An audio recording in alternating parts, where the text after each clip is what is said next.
Morning students, আশা করি ভালো আছো। আর গত দিনের আমার টাস্কগুলো নিশ্চয়ই করে ফেলেছো তোমরা প্রত্যেকেই, সেটাই আশা করব। তার কারণ অঙ্ক এমন একটা বিষয়, যে বিষয়টা প্রতিদিনের সাথে প্রতিদিনের পড়াটা ভীষণভাবে রিলেটেড। মানে কেউ মাঝখানে একদিন মিস করা মানে তার পরের পড়া সে কিছু বুঝতে পারবে না। সুতরাং প্রতিদিন আমি খুব ছোট ছোট ক্লাস নেব ঠিক করেছি। এবার এই প্রতিদিনের যে টাস্কগুলো, প্রতিদিনের যে ক্লাসগুলো আমি নেব, তোমরা অবশ্যই বাড়িতে সেই কাজটুকু করে রাখবে। তোমরা জানো যে এই লকডাউনে গোটা পৃথিবী জুড়ে এভাবেই পড়াশোনা হচ্ছে এবং আমাদেরকেও এই সিস্টেমটার সাথেই কোপ আপ করতে হবে। এটা কখনোই একটা ক্লাসরুমের যে টিচিং সেটাকে সাবস্টিটিউট করতে পারে না, কিন্তু তা সত্ত্বেও এইভাবেই কমিউনিকেট করে আমাদের যতদিন লকডাউন না ওঠে বা স্কুল না খোলে ততদিন চলতে হবে। সুতরাং আমি বারবার তোমাদেরকে বলছি, শুধু আমার ক্লাস নয়, আমি লক্ষ্য করছি অন্যান্য মাস্টারমশাইরাও যেসব ক্লাস দিচ্ছেন তাদের প্রত্যেকের ক্লাসের প্রত্যেকের যে যখন যে পড়াটা দিচ্ছেন সেই পড়াটাকেও কিন্তু তোমরা বাড়িতে বসে প্রস্তুত করে ফেলবে তৎক্ষণাৎ। বিশেষ করে অঙ্কে যদি একদিন মানে আগের দিন আমি যে পড়াটা পড়িয়েছিলাম সেই পড়াটা তোমরা যদি প্রস্তুত না করে থাকো, তাহলে আজকে আমি যেসব অঙ্কগুলো করাবো বলে ঠিক করেছি সেটা কিন্তু কিছু বুঝতে পারবে না। সুতরাং এইটা খুব ইম্পর্টেন্ট অঙ্কে, যে প্রতিদিনকার পড়াটা প্রতিদিনকে প্রস্তুত করে রাখা। যাই হোক, আমি আগের দিন যেটা বলেছিলাম সেটা আরেকবার ছোট্ট করে একটু র্যাপ আপ করে নিই, তারপরে আমি অঙ্কে চলে যাব। আমি আগের দিন যেটা বলেছিলাম, একটা সমকোণী ত্রিভুজ সংক্রান্ত কিছু ফর্মুলা এবং সেটা কিভাবে আসছে সেগুলো তোমাদেরকে দেখিয়েছিলাম। আমি বলেছিলাম যে সমকোণী ত্রিভুজটা প্রথম চিনতে শিখতে হবে, যে কোনটা সমকোণ, কোনটা অতিভুজ, কোনটা লম্ব, কোনটা ভূমি। আমি বলেছিলাম যে কোনো সমকোণী ত্রিভুজের অতিভুজটা সবসময় ফিক্সড, কিন্তু ভূমি এবং লম্ব এ দুটো সবসময় পরিবর্তনশীল। এবং কোনটা ভূমি এবং কোনটা লম্ব সেটা নির্ভর করে যে আমরা কোনটা চুজ করছি তার উপরে। যখন আমি এই থিটা কোনটা চুজ করছি, এই ছবিটা যদি দেখো, যখন আমরা এই থিটা কোনটা চুজ করছি তখন কিন্তু ভূমি বিসি। আর যদি আমরা এই কোনটা চুজ করি, আলফা কোনটা, তখন ভূমি এবি। ফর্মুলাগুলো আরেকবার দেখে নাও। সাইন থিটা আমরা কি বলেছিলাম? সাইন থিটা লম্ব বাই অতিভুজ। দেখো একই ট্রায়াঙ্গেল, একই ত্রিভুজ, একই সমকোণী ত্রিভুজ। সাইন থিটা যখন আমি এই কোণটা নিচ্ছি, আমার বেস কোণটা যখন আমি থিটা নিচ্ছি, তখন লম্ব বাই অতিভুজ মানে এবি বাই এসি, তখন কিন্তু লম্ব এবি, ভূমি এসি, বিসি, অতিভুজ এসি। আবার একই ত্রিভুজের যখন আমি এই কোণটা নিচ্ছি অর্থাৎ সাইন আলফা নিচ্ছি, তখনও ফর্মুলাটা লম্ব বাই অতিভুজ, কিন্তু সেক্ষেত্রে লম্ব কিন্তু তখন বিসি। আমি বারবার বলেছিলাম যে কোণটা আমরা এখানে নেব সেই কোণটাকে যে দুটো বাহু ধরে রাখবে তার একটা বাহু হচ্ছে ভূমি এবং আর একটা বাহু অতিভুজ। সুতরাং সাইন আলফার ক্ষেত্রে কিন্তু যখন আলফা কোণ নিচ্ছি তখন লম্ব এইটা, তখন এইটা ভূমি নয়। এইভাবে দেখো বাকি সবগুলো লেখা আছে। কস থিটা ভূমি বাই অতিভুজ, যখন থিটা নিচ্ছি ভূমি বিসি, কিন্তু যখন আলফা নিচ্ছি তখন ভূমি এবি। অর্থাৎ এই কোণটা নিচ্ছি অথবা এই কোণটা নিচ্ছি তার উপরে নির্ভর করবে লম্ব এবং ভূমি, এই দুটো সবসময় পরিবর্তনশীল।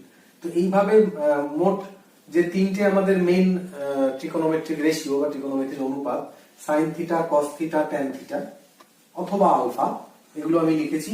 এবং তার সাথে তোমরা জানো যে আগের দিন আমি বলেছিলাম যে কোসেক থিটাটা হচ্ছে সাইন থিটার অনন্যক।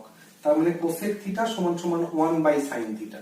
তার মানে তোমরা এখান থেকে বুঝতে পারবে যে কোসেক সাইন থিটা যদি লম্ব বাই অতিভুজ হয়, কোসেক থিটা কিন্তু অতিভুজ বাই লম্ব। এটা সবসময় মনে রাখবে। আর আরেকটা জিনিস অঙ্কে ভীষণ ইম্পর্টেন্ট, বিশেষ করে ত্রিকোণমিতিতে, যে আমরা তো অঙ্ক করতে গেলে আমাদেরকে ফর্মুলা জানতেই হবে, ফর্মুলা মুখস্থ করতে হবে। তবে আমি বারবার চাইবো যে তোমাদের অঙ্কের বেসটা যেন খুব শক্ত হয়। অর্থাৎ একটা ফর্মুলা দিল, সেই ফর্মুলাটা বসিয়ে অঙ্ক করে দিলাম, সেটা বড় কথা নয়। সেই ফর্মুলাটা কিভাবে আসছে বা সমগ্র বিষয়টার উপরে একটা খুব সুন্দর কনসেপ্ট তৈরি না হলে তোমরা কিন্তু অঙ্ক করে মজা পাবে না। এই মেকানিক্যাল অঙ্ক ফর্মুলা বসাচ্ছি, করে যাচ্ছি, এভাবে কিন্তু অঙ্ক শিখে লাভ নেই।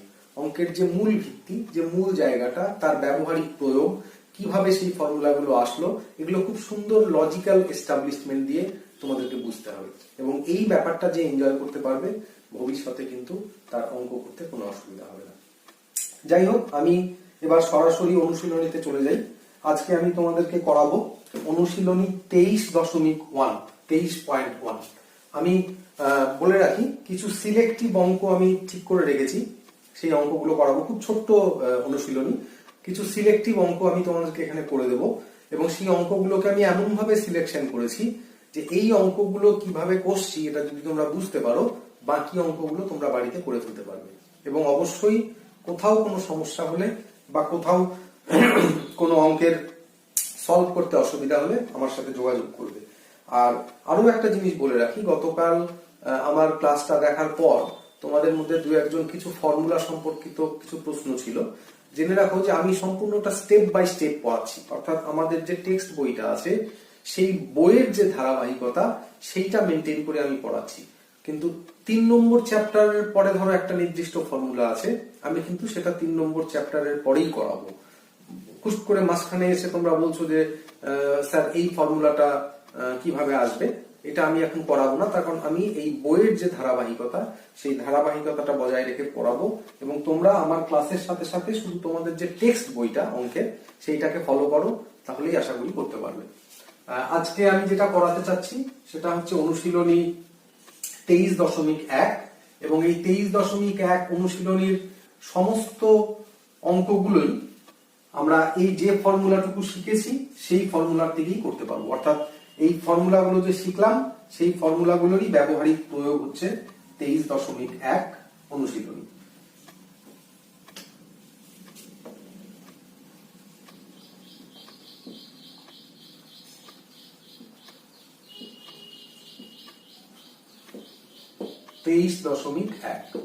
দেখো,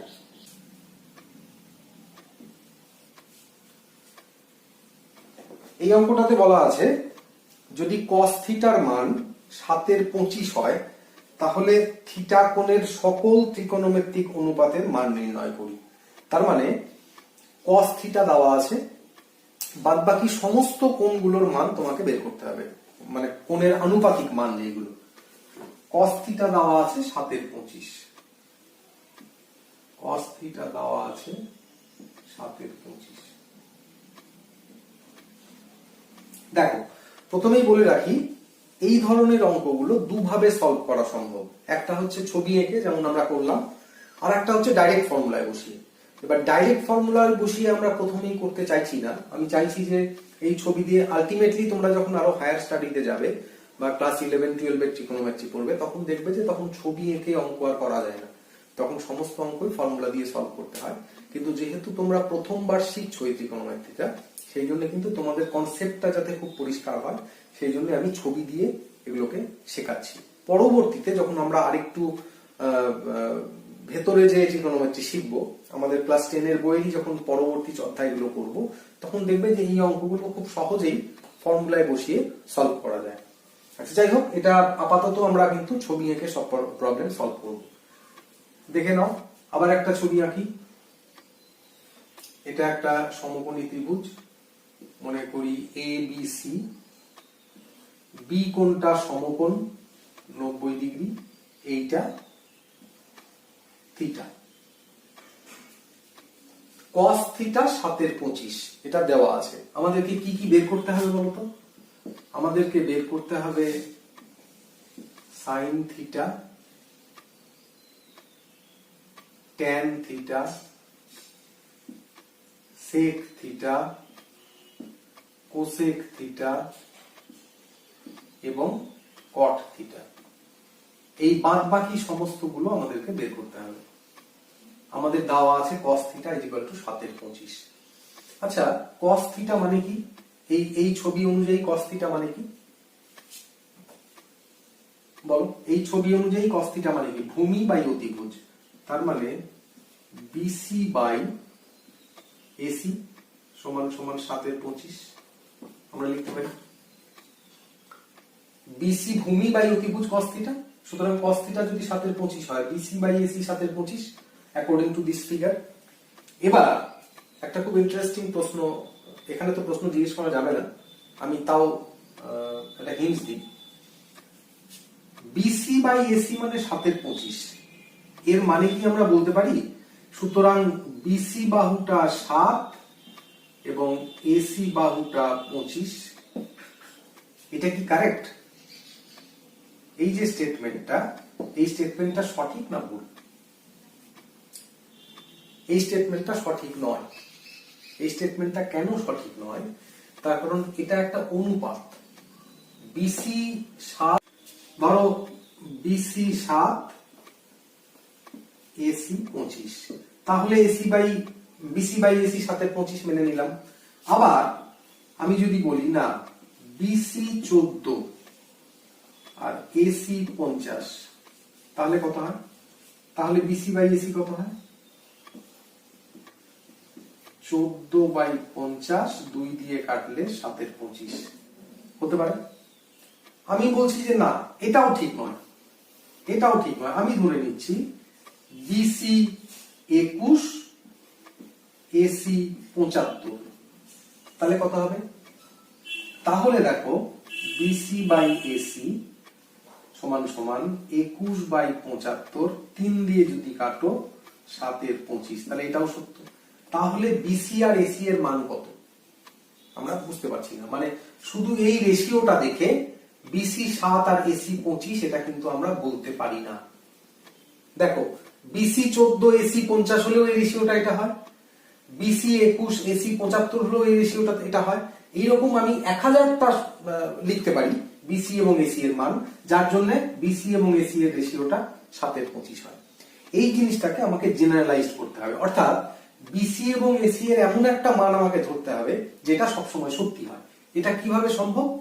এটা তার মানে এটা তখনই সম্ভব যদি আমরা তার পাশে একটা ছোট্ট ভ্যারিয়েবল লিখি। কিরকম? আমরা ধরে নিচ্ছি, ধরি, দেখো বিসি সমান সমান 7k, এসি সমান সমান 25k। কেটা কি? k is not equal to 0, আর কে বলতে পারো 1 2 3 4 5 এরকম যে কোনো সংখ্যা। অর্থাৎ কে কে তুমি যদি 1 দিয়ে গুণ করো তাহলে 7 আর 25 মান পাবে। কে কে যদি 2 দিয়ে গুণ করো তাহলে মান পাবে 14 আর 50। কে কে যদি 3 দিয়ে গুণ করো তাহলে মান পাবে 21 আর 75। এইভাবে চলতেই থাকবে। অর্থাৎ এই কেটা দিয়ে আমরা এই রেশিওটাকে ঠিক রাখছি, কিন্তু এর মানটা কিন্তু ভ্যারি করে যাচ্ছে কে এর বিভিন্ন মানের জন্য। অর্থাৎ আমরা ধরে নিই বিসি 7k আর এসি হচ্ছে 25k। বোঝা গেল? কে 0 নয়, কে যে কোনো একটা সংখ্যা, কিন্তু কে 0 নয়। কে 0 হলে তো 7ও 0 হয়ে যাবে, 25ও 0 হয়ে যাবে। তাহলে এটা কেন ধরলাম বুঝতে পারলে? যে এখানে এটা মনে রাখবে, খুব ইম্পর্টেন্ট জিনিস, যে এখানে কিন্তু একটা রেশিও দেওয়া, এর মানে কিন্তু কখনোই বিসি 7 আর এসি 25 নয়। এরকম বিসি এবং এসি এর হাজারো মান থাকতে পারে, যার জন্য এই রেশিওটা 7/25। তার মানে কখনোই বিসি 7 এবং এসি 25 নয়। সেই জন্যই আমরা যখন ধরছি তখন বিসির সাথে 7k ধরছি আর এসির সাথে 25k ধরছি। সুতরাং এই k এর বিভিন্ন মানের জন্য বিসি এবং এসি এর মান আলাদা হতে পারে। এইবার সুতরাং পাইথাগোরাস থিওরেম অনুযায়ী দেখো আমরা এসি পেলাম, বিসি পেলাম। এবি কত হবে? আমি শর্টে দিচ্ছি, এবি হবে square root of AC square minus BC square. তার মানে রুট ওভার এসি স্কয়ার মানে কত? 625k square minus 49k square. এইটা যদি তুমি করো এইটা আসবে রুট ওভার 576k স্কয়ার, তার মানে 24k। অর্থাৎ এবি এর মান পেলাম 24k। কে দিয়েই পেলাম, কিন্তু এগুলো কিন্তু সবই মানে ফিক্সড মান নয়। কে এর বিভিন্ন মানের জন্য এই মানগুলো ভ্যারি করে যাবে। এইবার এবি এর মান পেয়ে গেলাম। তাহলে দেখো একটা সমকোণী ত্রিভুজের আমরা 3টে বাহুই পেয়ে গেলাম, প্রতিভুজ পেলাম, লম্ব পেলাম এবং ভূমি পেলাম। যখন 3টে বাহুই পেয়ে গেলাম তাহলে সব ত্রিকোণমিতিক রেশিওগুলো আমরা বের করতে পারবো। করে দিই,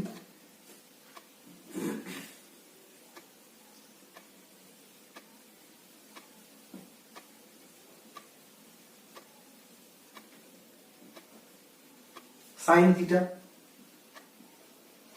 সাইন থিটা কি লম্ব বাই অতিভুজ, এইটা বেস থিটা, থিটা কোণ লম্ব বাই অতিভুজ, তাহলে এটা লম্ব এবি বাই এসি, তার মানে কত এবি কত বলো 24K বাই 25K, কে কে কাটা 24 এর 25।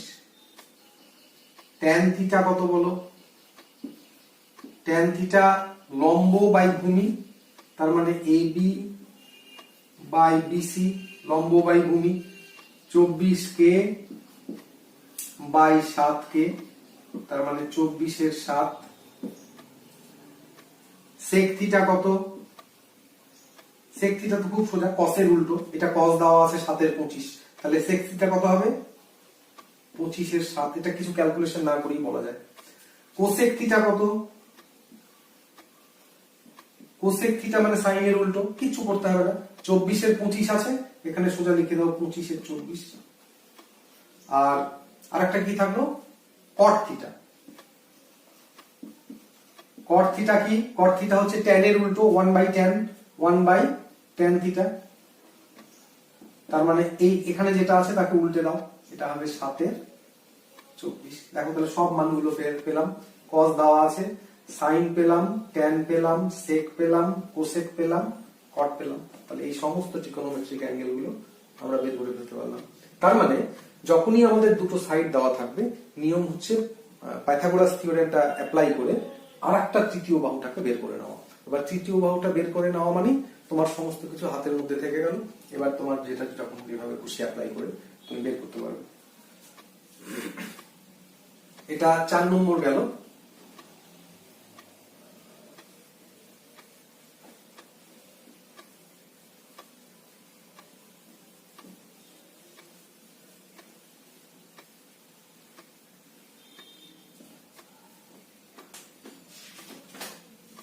এবার আরো একটা অঙ্ক করে দিই, 7 নম্বর।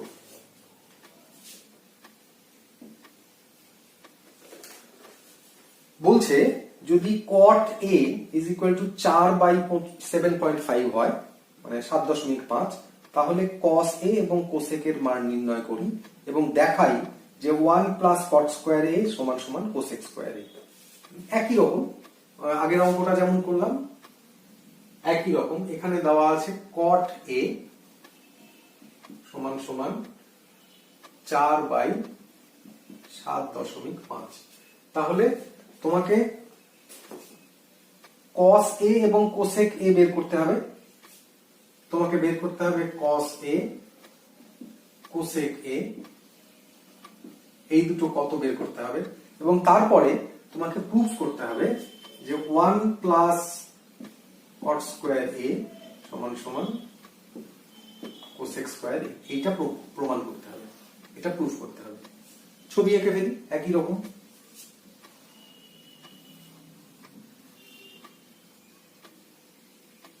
A B C, এটা এই অ্যাঙ্গেল।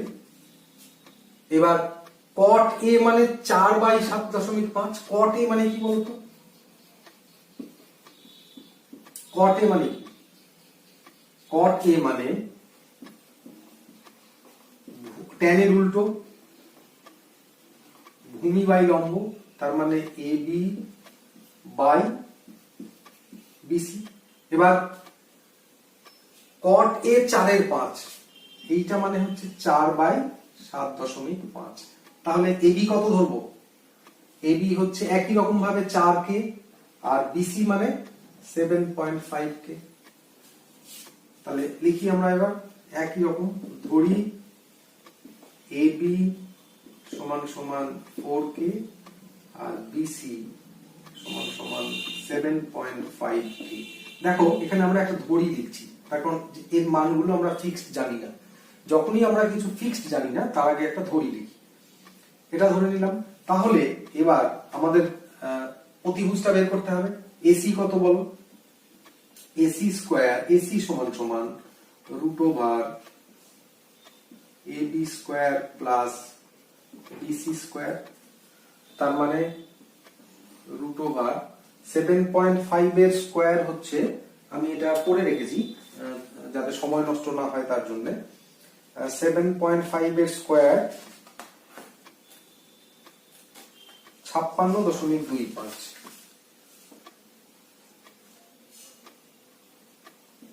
56.25 কে স্কোয়ার প্লাস 16 কে স্কোয়ার। এটাকে যদি সমস্ত ক্যালকুলেশন করো তাহলে হবে √72.25 কে স্কোয়ার, তার মানে 8.5 কে। তার মানে আমরা এসি বাহুর মান পেলাম 8.5 কে। এইবার একদম সহজ, একদম আগের মতো। তাহলে তিনটে বাহুই আমরা পেয়ে গেলাম। এবার যখনই তিনটে বাহু পেয়ে গেলাম তখন পটপট করে বের করে ফেলি সব।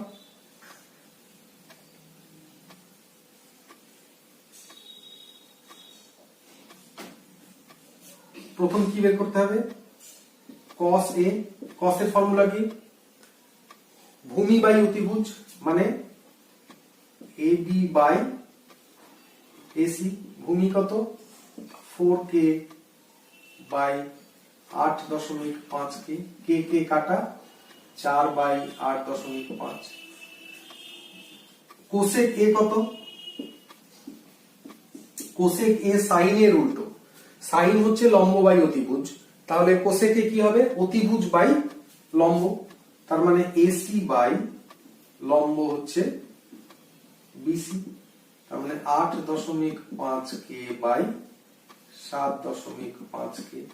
তার মানে 8.5 বাই 7.5। এটা হলো কোসেকে। এইবার আমাকে এইটা প্রমাণ করতে হবে। এইটা প্রমাণ, যে কোনো কিছু প্রমাণ যখন করতে হয়, তোমরা জানো এগুলো আগেই শিখেছো, যে তাহলে বাম পক্ষ এবং ডান পক্ষ বা left hand side and right hand side ধরে প্রমাণ করতে হয়। তাহলে আমরা LHS লিখে দিবি। Left hand side 1 plus cot square a, তার মানে 1 প্লাস cot স্কয়ার a মানে কত? cot a কত? 4 বাই 7.5, তার মানে 16 বাই 56.25। তাহলে এইটা হবে লসাগু করলে 72 না 76, 72.25 বাই 56.25। তার মানে 8.5 বাই 7.5। এবার 8.5 বাই 7.5 এটা কি?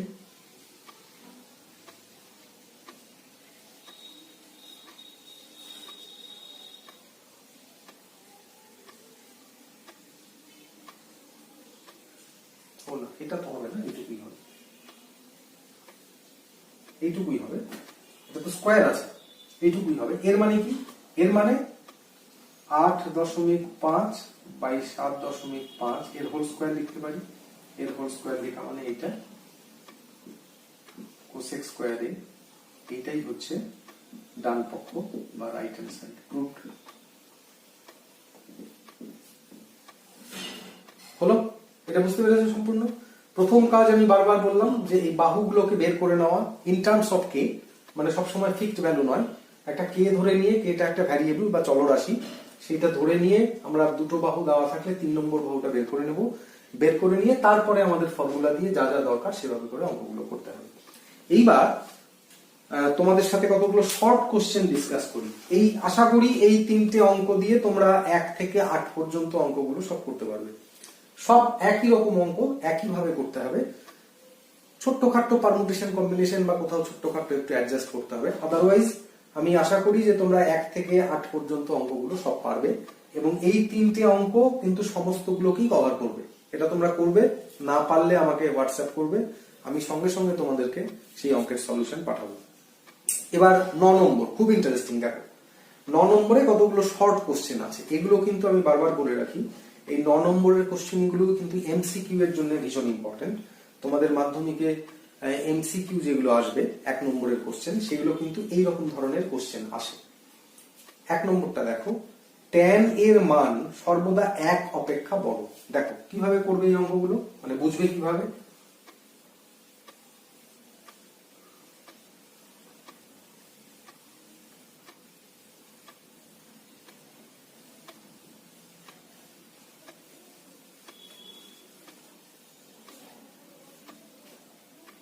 ওরা বলছে যে tan a সবসময় 1 এর চেয়ে বড়। এটা কিভাবে, সত্য না মিথ্যা? tan a 1 অপেক্ষা বড়, গ্রেটার দেন 1, এটা সত্যি না মিথ্যা? কিভাবে বুঝবো? দেখো, একদম বেসিকে চলে যাই। এই জন্যই বারবার বলছি যে অঙ্কের বেসিকটা শিখবে। অঙ্কের বেসিকটা শিখলে যে কোনো কোশ্চেন তোমরা সবসময় সমাধান করতে পারবে। মানে যদি কোশ্চেনটা কমন নাও পড়ে, কোনোদিন নাও করো, বেসিকটা জানলে সেখান থেকে কিন্তু এটা খুব সহজেই সমাধান করা সম্ভব। আমরা একটা ছবি আঁকি। একটা যে কোনো সমকোণী ত্রিভুজের, তোমরা এটা জানো, সবচেয়ে বড় বাহু কোনটা? অতিভুজ। এইটা হচ্ছে সবচেয়ে বড়। এর থেকে বড় বাহু কি আর এই দুটো হয়? হয় না। তাহলে পাইথাগোরাস থিওরেম প্রমাণ করে যে এটাই সবচেয়ে বড় বাহু।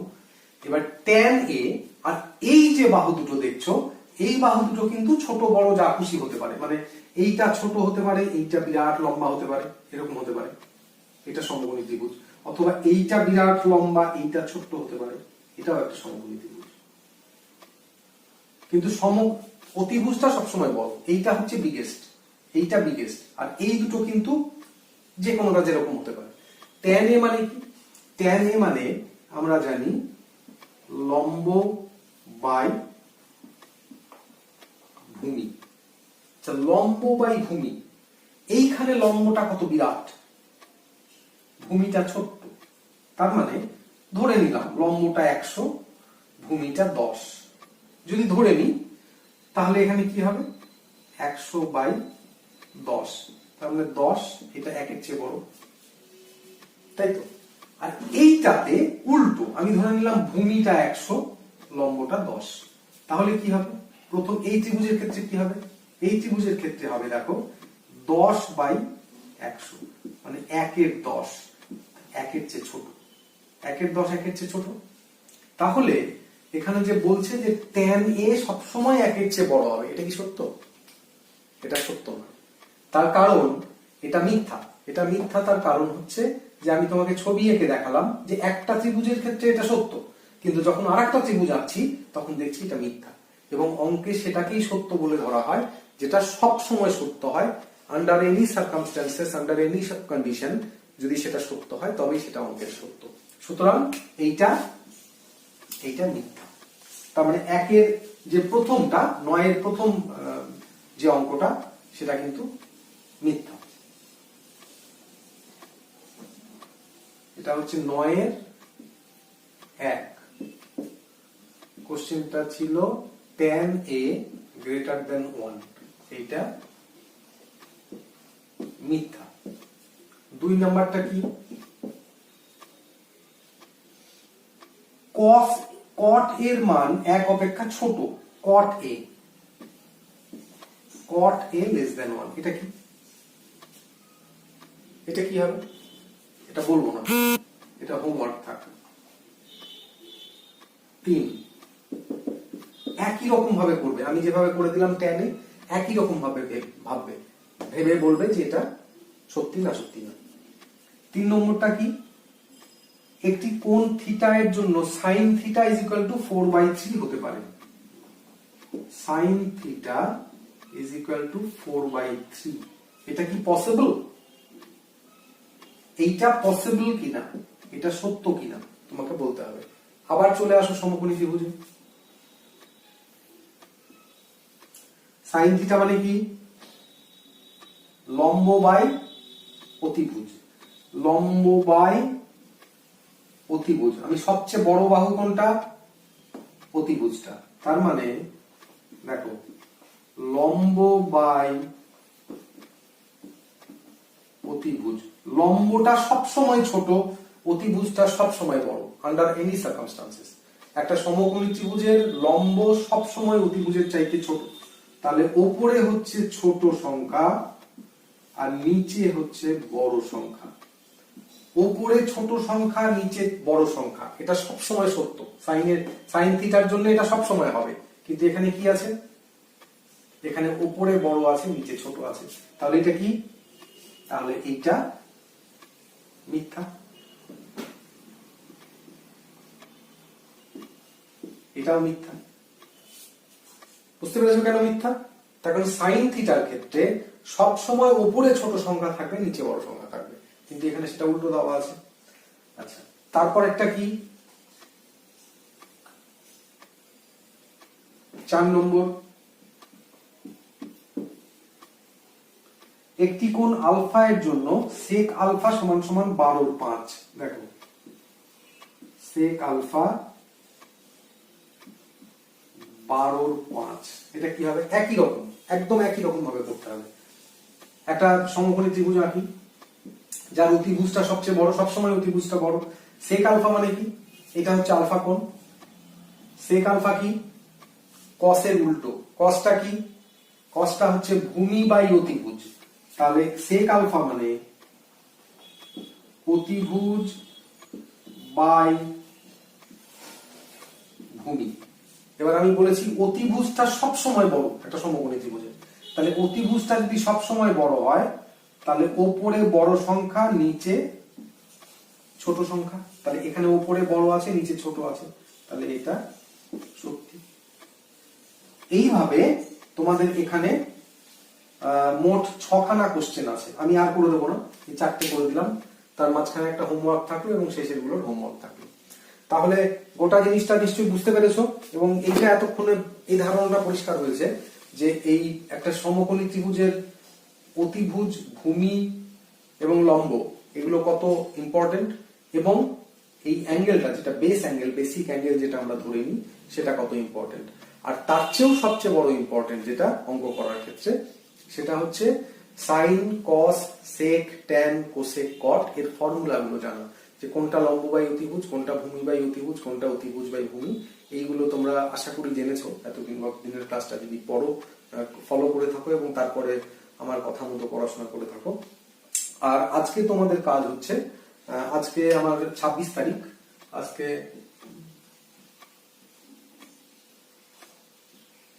26 তারিখ। আজকে তোমাদের কাজ হচ্ছে অনুশীলনী 23.1 এর 9খানা কোশ্চেন আছে, এই 9খানা কোশ্চেনই করে ফেলা। আমি যেগুলো করে দিলাম সেগুলোও করবে, সেইগুলো খুব ট্যাকটিক্যাল কোশ্চেন গুলো আমি করে দিয়েছি যাতে তোমাদের অন্য প্রবলেম গুলো করতে অসুবিধা না হয়। সেই ট্যাকটিক্যাল জিনিসগুলো করে দেওয়ার ফলে তোমাদের 1 থেকে 9 পর্যন্ত মাত্র এই 9টা কোশ্চেন তোমাদের হোমওয়ার্ক থাকলো।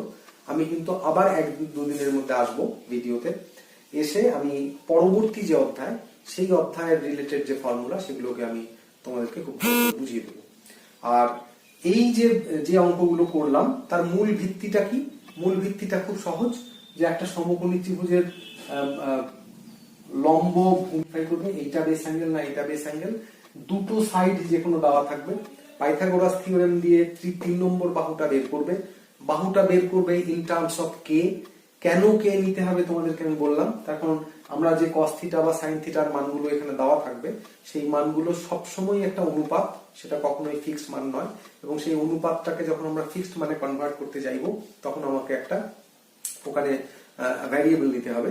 সেই ভ্যারিয়েবলটার মান ভিন্ন ভিন্ন ভ্যারিয়েবলের জন্য আমাদের মানগুলো ভিন্ন ভিন্ন পাবো। যাই হোক, সেই ইন টার্মস অফ কে আমাদেরকে তৃতীয় বাহুটা বের করে নিতে হবে পাইথাগোরাস থিওরেম দিয়ে। তৃতীয় বাহুটা বের করে নেওয়ার পর তারপরে ফর্মুলা বসিয়ে আমাদেরকে যেমন যেমন অঙ্ক চাইছে সেভাবে এগোতে হবে। আশা করি তোমরা এইটুকু বুঝতে পেরেছো আজকে। যদি কোনো প্রবলেম হয় অঙ্ক করতে বা যে কোনো কনসেপচুয়াল প্রবলেম, তোমরা অবশ্যই আমাকে জানাবে, হোয়াটসঅ্যাপে হোক বা ফোন করে হোক, আমি তোমাদেরকে উত্তর দেব। আর আমি বারবার বলছি যে অঙ্ক কিন্তু এমন একটা বিষয়, আমি শুরুতেও বললাম যে এটার ধারাবাহিকতা যদি মেনটেন না করতে পারো তাহলে কোনোদিন অঙ্ক বুঝতে পারবে না, এবং অঙ্ক বুঝতে না পারলে মুখস্থ করে অঙ্ক করে কিন্তু ওই অঙ্কে কোনো রকম হয়তো 5 নম্বর উঠবে, কিন্তু তার বেশি আর কিছু হবে না। ঠিক আছে, আজকে এখানেই শেষ করছি। পড়াশোনা করবে ভালো করে, ভালো থাকবে, সুস্থ থাকবে, বাড়ি থেকে বেরোবে না, এবং বারবার করে যে করোনা ভাইরাসের যে গাইডলাইন গভর্নমেন্ট দিচ্ছে এগুলো মেনে চলবে। ভালো থাকবে, আবার 2-1 দিনের মধ্যে আসবো। ধন্যবাদ।